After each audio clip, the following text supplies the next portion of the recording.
오늘 본문에는 주 안에 거한다는 표현이 3번 등장합니다. 먼저 24절 끝부분을 보면 너희가 아들과 아버지 안에 거하리라. 너희가 예수님 안에 그리고 하나님 아버지 안에 거하리라 말씀하고 있습니다. 본문 27절 끝에는 너희를 가르치신 그대로 주 안에 거하라. 주 안에 거하라고 명령하고 계십니다. 28절 제일 앞부분에도 자녀들아 이제 그의 안에 거하라. 다시 한번 반복해서 주 안에 거하라고 명령하고 계십니다. 그래서 이 시간 주 안에 거하라 이런 제목으로 말씀을 증거하겠습니다. 사도 요한은 다른 어느 제자들보다 주님을 더욱 많이 사랑했던 제자였습니다. 그래서 사도 요한은 주님 곁에 가까이 다가가기를 좋아했었고 심지어 주님 품에 안겨 있기까지 했었던 제자가 사도 요한이었습니다. 요한복음 13장 23절을 보면요, 같이 한번 읽어보겠습니다. 예수의 제자 중 하나 곧 그가 사랑하시는 자가 예수의 품에 의지하여 누웠는지라. 바로 이 구절입니다. 어떤 제자가 예수의 품에 의지하여 누웠다고 했는데 이 제자가 누구일까요? 이 제자가 바로 사도 요한입니다. 특별히 이 구절은 마지막 만찬 때의 한 장면을 기록한 것입니다. 예수님이 십자가를 지시기 전 제자들과 마지막 만찬을 나누셨는데 그때 사도 요한은 이렇게 예수님 품 안에 안겨 있었던 것입니다. 이랬던 사도 요한이 오늘 본문을 통해서 주 안에 거하라, 마치 자기 자신이 예수님 품 안에 실제 안겨 있었던 것처럼 오늘날 우리들에게도 너희는 주 안에 거하라, 항상 그의 품 안에 머물러 있어라, 성령의 감동 가운데 말씀하고 있는 것입니다. 그렇다면 오늘날 우리들이 어떻게 하면 주님 안에 거할 수 있겠는가? 주님이 내 눈앞에 보이시기만 한다면 나도 사도 요한처럼 주님에게 달려가서 그 품 안에 안기면 되겠는데 지금 우리 눈에는 주님이 보이지가 않습니다. 그렇다면 내가 어떻게 해야 주님 안에 거할 수 있는가? 내가 어떻게 해야 주님의 사랑의 품 안에 품겨져서 그 품을 떠나지 아니하고 늘 그 품 안에 머무를 수 있는 것인가? 이 시간 이에 대해 생각하며 은혜 나누고자 합니다. 먼저 본문 24절 우리 같이 한번 읽어보겠습니다. 너희는 처음부터 들은 것을 너희 안에 거하게 하라. 처음부터 들은 것이 너희 안에 거하면 너희가 아들과 아버지 안에 거하리라. 너희는 처음부터 들은 것을 너희 안에 거하게 하라. 이렇게 말씀하시죠. 여기서 처음부터 들은 것은 예수님에 대한 복음의 진리를 말하는 것입니다. 지난주일 말씀 중에 우리가 예수님을 믿어야 되는데 어떤 예수님으로 알고 예수님을 믿어야 되는지 7가지를 함께 정리한 일이 있었습니다. 먼저는 오늘 주보에도 다시 썼습니다. 먼저는 예수님이 하나님이신 것을 믿어야 합니다. 예수님은 태초부터 계셨던 성자 하나님이십니다. 다음으로 또 무엇을 믿어야 합니까? 하나님이신 예수님이 이 땅에 성육신 하신 것, 예수님의 동정녀 탄생을 믿어야 합니다. 또 어떤 것들을 믿어야 됩니까? 계속 이어서 예수님의 십자가 대속, 예수님의 부활, 예수님의 승천, 예수님의 재림, 예수님의 심판, 이렇게 7가지를 다 믿어야 되는 것입니다. 그런데 오늘 본문에서는 단지 믿을 뿐 아니라 이 복음의 진리가 너희 안에 거하게 하라. 복음의 진리는 곧 예수님에 대한 진리입니다. 예수님에 대한 진리가 너희 안에 거하게 하라. 자, 24절. 자, 뜻을 생각하면서 한번 다시 따라와 보시기 바랍니다. 제가 읽겠습니다. 너희는 처음부터 들은 것을 너희 안에 거하게 하라. 처음부터 들은 것이 너희 안에 거하면, 다시 말해 복음의 진리가, 예수님에 대한 진리가 너희 안에 거하면, 그 다음에 뭐라고 말씀합니까? 너희가 아들과 아버지 안에 거하리라. 복음의 진리가 우리 안에 거하게 될 때 우리가 예수님 안에, 아버지 안에 거하게 된다 말씀하고 있는 것입니다. 복음의 진리가 우리 안에 거한다는 것, 이것은 우리가 복음의 진리를 항상 마음속에 간직하며 사는 것을 말합니다. 복음을 잊어버리지 아니하고 예수님을 잊어버리지 아니하고 항상 내 마음속에 간직하고 그 은혜 가운데 살아가는 것을 뜻하는 것입니다. 그래서 주 안에 거하라. 첫 번째는 복음의 진리를 간직하라, 이렇게 이해할 수 있겠습니다. 무엇을 간직하라고요? 복음의 진리를 간직하라. 복음의 진리는 곧 예수님에 대한 진리라고 했습니다.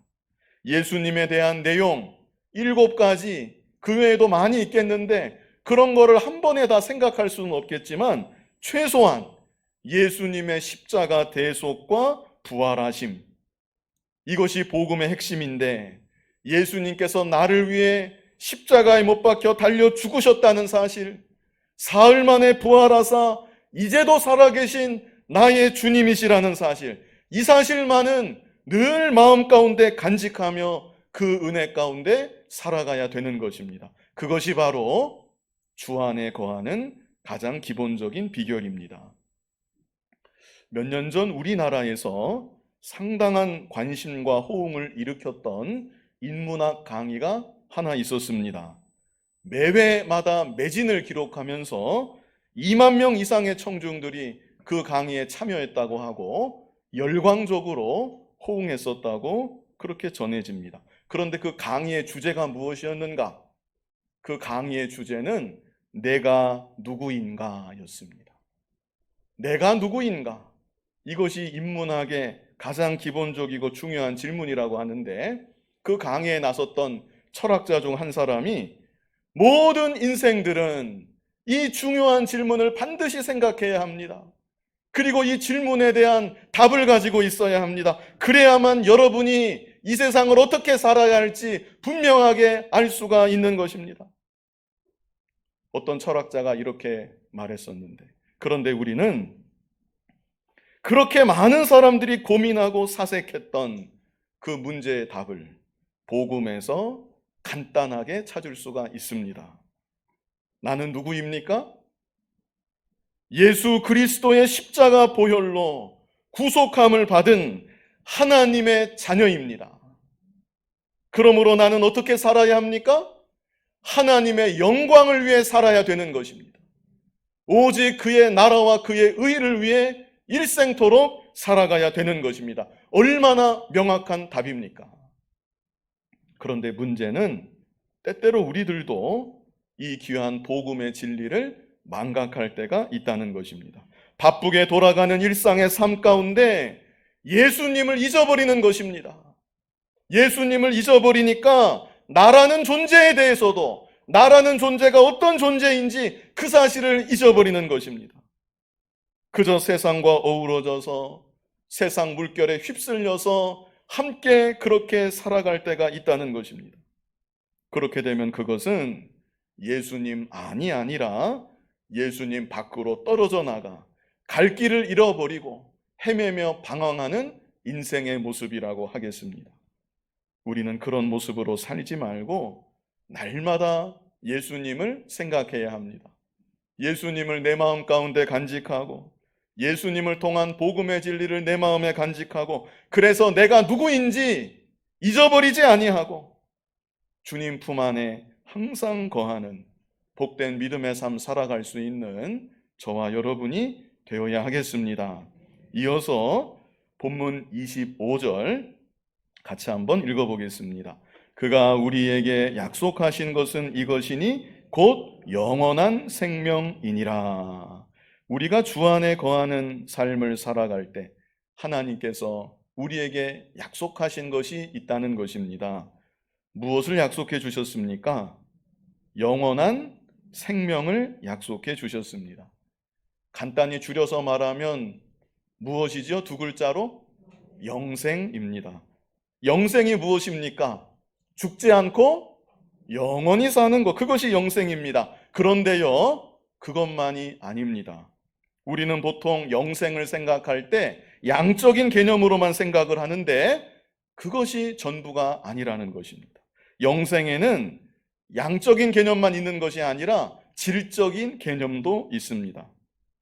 단지 죽지 않고 영원히 사는 것, 그것만이 영생이 아니라 예수님의 생명으로 사는 것, 그것이 또한 영생입니다. 그래서 영생은 죽지 않고 영원토록 사는 것인데 내 생명으로 영원토록 사는 것이 아니라 누구의 생명으로 산다고요? 예수님의 생명으로 영원토록 사는 것, 그것이 바로 영생인 것입니다. 요한일서 5장 11절 우리 같이 한번 읽어보겠습니다. 요한일서 5장 11절 같이 읽겠습니다. 또 증거는 이것이니 하나님이 우리에게 영생을 주신 것과 이 생명이 그의 아들 안에 있는 그것이니라. 아멘.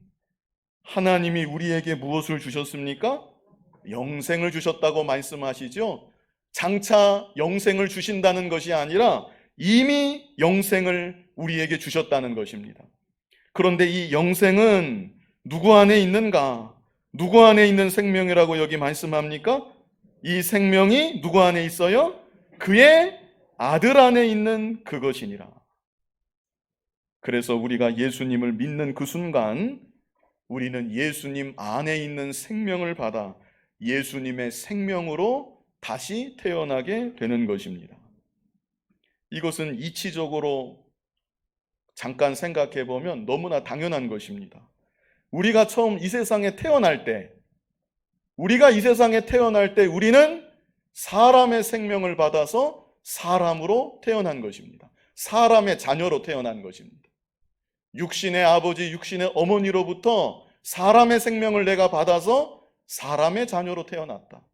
그런데 예수님을 믿는 순간 주님 안에 있는 생명, 다시 말해 하나님의 생명을 받아 하나님의 자녀로 다시 태어나게 되는 것입니다.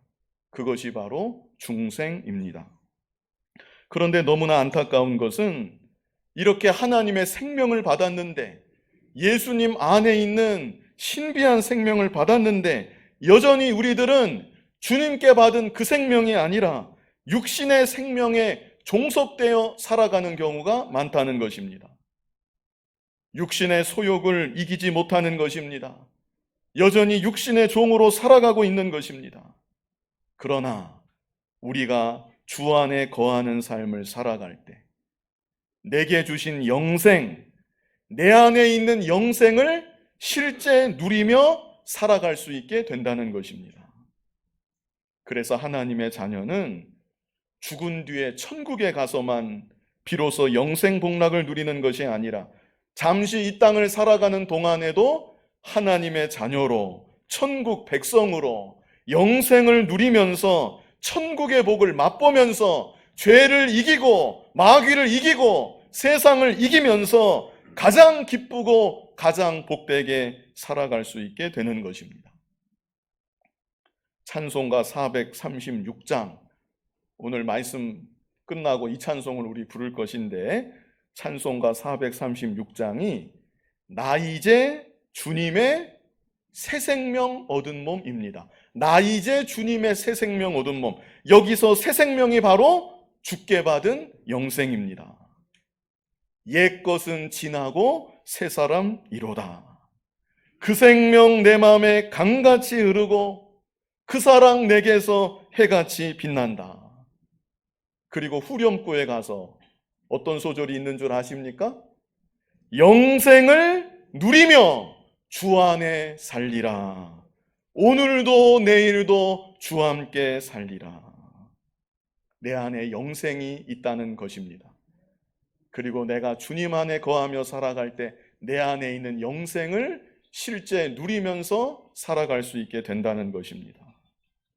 주님 안에 거함으로 주께 받은 생명으로 영생의 복을 실제 누리면서 가장 복되게 이 세상 살아갈 수 있는 여러분이 다 되시기를 바랍니다.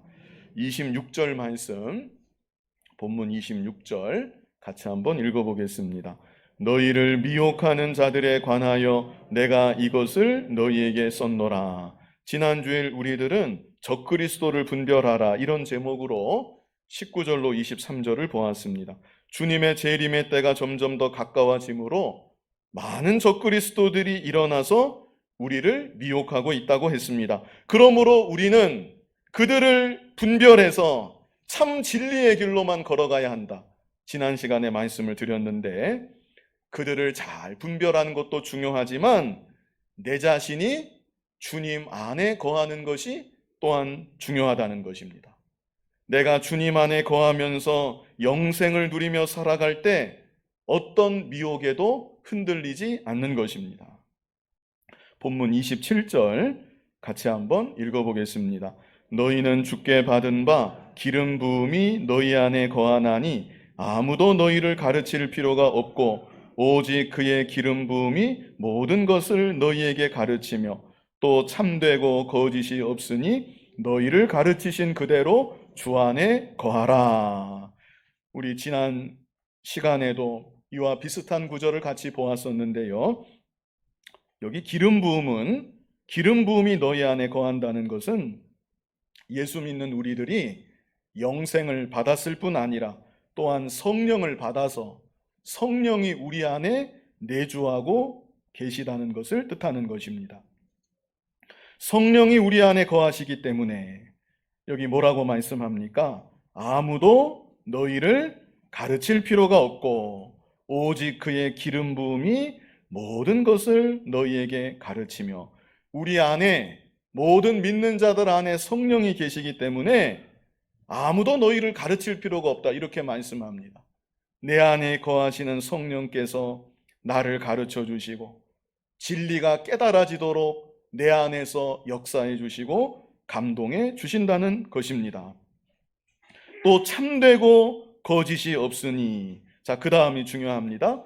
너희를 가르치신 그대로 주 안에 거하라. 어떻게 주 안에 거하라고요? 너희를 가르치신 그대로 주 안에 거하라. 성령께서 가르치신 그대로 주 안에 거하라. 다시 말하면 성령께서 가르쳐 주신 말씀대로 그 말씀에 순종해서 주 안에 거하라. 이런 의미입니다. 그래서 주 안에 거하는 비결 두 번째, 성령의 감동에 순종하라는 것인데 이것은 문맥으로 볼 때 말씀에 순종하라입니다. 무엇에 순종하라고요? 말씀에 순종하라. 주 안에 거하는 비결 첫 번째는 무엇이었습니까? 복음의 진리를 간직하라. 예수님에 대한 진리를 늘 내 안에 간직하며 살아갈 때 내가 주님 안에 거하게 된다. 두 번째는 어떻게 해야 합니까? 말씀에 순종하라. 성령께서 내 안에 거하시는 성령께서 내게 감동 주시고 깨닫게 하시는 가르쳐 주시는 말씀들이 있는데 그 말씀에 순종하며 살아갈 때 주 안에 거하게 된다. 이것을 우리에게 알게 하여 주는 것입니다. 자, 요한복음 역시 사도 요한이 쓴 이 성경이지요. 요한복음 15장에도 있습니다. 요한복음 15장 2절 우리 같이 한번 읽어보겠습니다. 물은 내게 붙어 있어 열매를 맺지 아니하는 가지는 아버지께서 그것을 제거해 버리시고 물은 열매를 맺는 가지는 더 열매를 맺게 하려 하여 그것을 깨끗하게 하시느니라. 자, 우리가 여러 번 보았던 구절인데요. 이 구절은 예수님을 포도나무에 그리고 하나님 자녀된 우리들은 포도나무에 붙어 있는 가지에 비유해서 말씀하는 구절입니다. 그런데 여기 말씀을 자세히 보시면 무릇 내게 붙어 있어 열매를 맺지 아니하는 가지, 열매를 맺지 못한다는 이 말에는 여러 가지 의미가 있겠지만 가장 기본적인 것은 말씀 순종입니다. 말씀에 순종하지 않는다면 그 어떤 열매도 맺을래야 맺을 수가 없는 것입니다. 그런데 어떤 가지가 열매를 맺지 못한다고 하면 그 다음에는 어떻게 합니까? 아버지께서 어떻게 하세요? 그것을 제거해 버리시고. 자, 우리가 한 번 받은 구원은 취소되는 법이 없습니다. 그렇다면 이것은 무엇을 의미하는 것인가?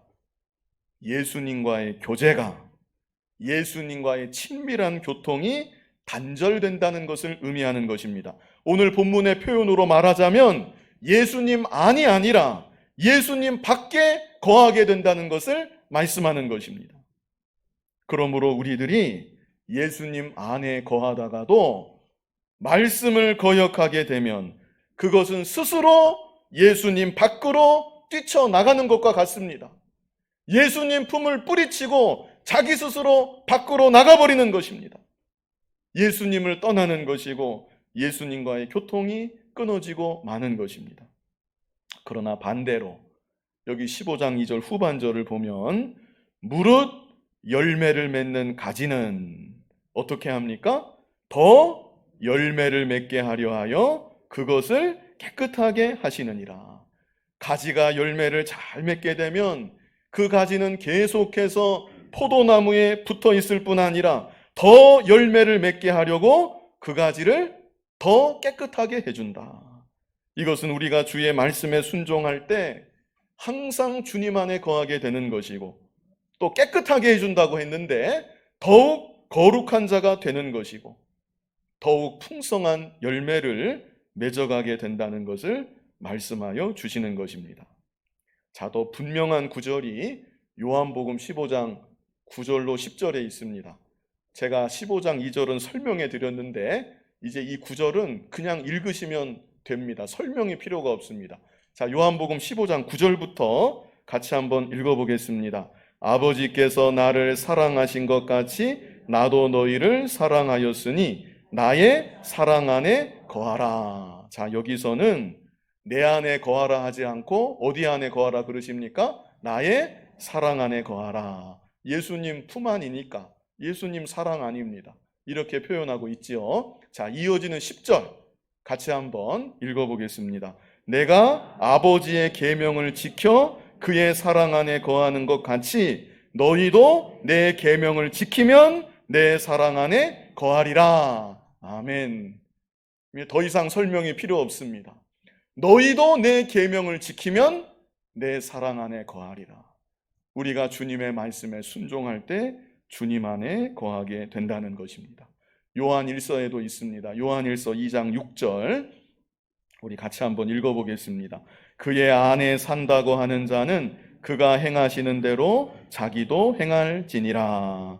주님 안에 산다고 말하는 자, 입으로만 그렇게 말하지 말고 정말 주님 안에 산다고 하면 그가 행하시는 대로 자기도 행할지니라. 주님 안에 거하는 자, 주님의 뜻대로 순종하며 사는 것이라고 말씀하고 있습니다. 그러므로 주 안에 거하는 비결 분명합니다. 그것은 우리가 주의 말씀에 순종하는 것입니다. 주의 말씀에 순종하면 순종하는 것만큼 주의 사랑 안에, 주님 안에 온전히 거하게 되는 것입니다. 사람 간에도 그렇습니다. 내가 정말 사랑하는 사람이 있다고 하면 그 사람의 말에 귀를 기울이고 그 사람의 말을 될 수 있는 한 잘 들어주게 되어 있습니다. 그것이 그 사람을 사랑한다는 증거이고 그 사람을 존중한다는 증거이고 그러므로 인하여서 서로 간에도 더욱 친밀한 교제가 이루어지게 되는 것입니다. 그런데 반대로 그 사람 싫어하는 것을 뻔히 알면서 싫어하는 것만 골라가면서 한다. 그렇다면 그것은 무엇입니까? 그것은 사랑하지 않는 것입니다. 그리고 더 이상 가까이 지낼 마음이 없다는 그런 표현이기도 한 것입니다. 내가 주님을 정말로 사랑한다면 주님의 뜻을 거스르기는 어려운 것입니다.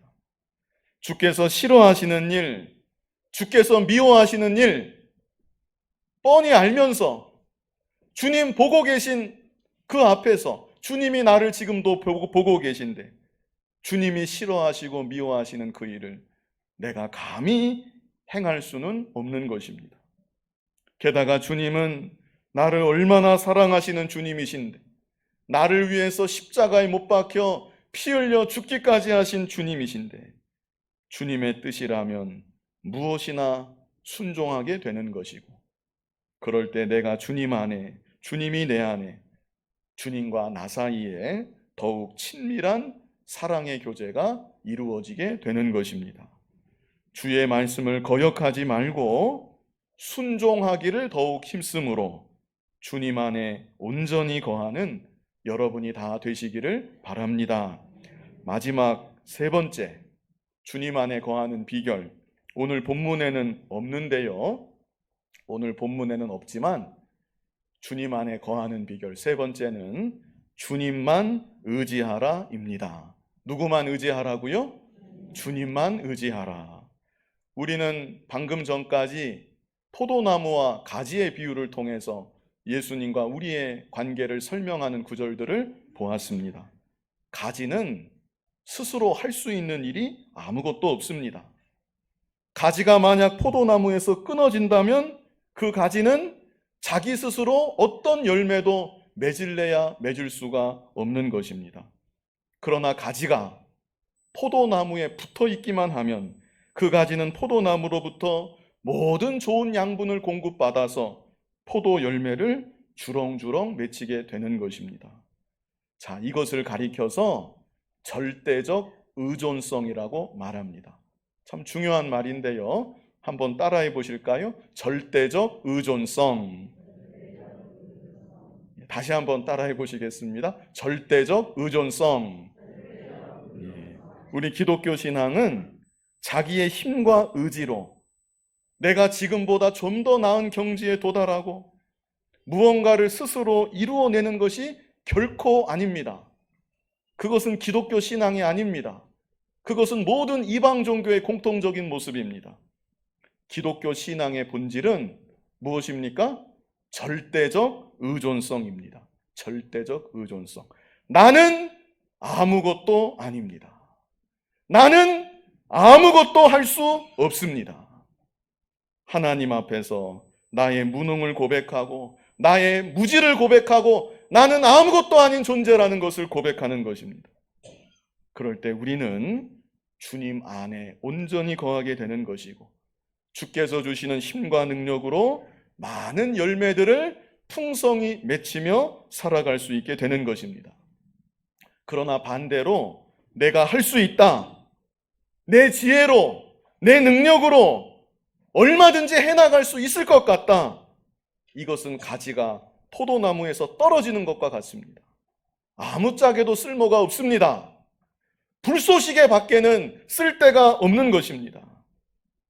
우리들은 내가 할 수 있다, 이것이 아니라 주께서 도우시면 저 같은 자도 할 수 있는 줄 믿습니다. 주님의 뜻이면 되는 줄로 믿습니다. 이런 믿음과 고백으로 오직 주님만을 의지하며 살아가야 되는 것입니다. 요한복음 15장 4절 우리 같이 한번 읽어보겠습니다. 내 안에 거하라, 나도 너희 안에 거하리라. 가지가 포도나무에 붙어 있지 아니하면 스스로 열매를 맺을 수 없음 같이 너희도 내 안에 있지 아니하면 그러하리라. 자, 5절 말씀도 같이 한번 읽어보겠습니다. 나는 포도나무요 너희는 가지라. 그가 내 안에 내가 그 안에 거하면 사람이 열매를 많이 맺나니 나를 떠나서는 너희가 아무것도 할 수 없음이라. 아멘. 자, 나를 떠나서는 그 다음에 뭐라고 말씀하세요? 너희가 아무것도 할 수 없음이라. 한 가지도 할 수 없다는 것입니다. 지극히 작은 일조차도 감당할 수 없다는 것입니다. 주님만을 온전히 의지함으로 주님 안에 거하시고 그래서 주님이 공급하시는 능력으로 많은 열매들을 맺혀가는 여러분들이 되시기를 바랍니다. 여기까지 주님 안에 거하는 비결. 우리가 주님 안에 거하기만 한다면 그것이야말로 큰 복인데 주님 안에 거하는 비결 세 가지 우리 같이 보았습니다. 첫 번째는 무엇이었습니까? 복음의 진리를 간직하라. 예수님에 대한 진리입니다. 예수님을 늘 생각하고 예수님을 잊어버리지 아니하고 그 진리를 내 안에 간직하며 살아갈 때 우리가 주님 안에 거하게 됩니다. 두 번째는 무엇이었습니까? 말씀에 순종하라. 성령께서 깨닫게 하시고 가르쳐 주시는 그 말씀에 순종하는 것만큼 주님 안에 더욱 온전히 거하게 되고 주님과 나 사이의 교제가 더욱 풍성하게 이루어진다고 했습니다.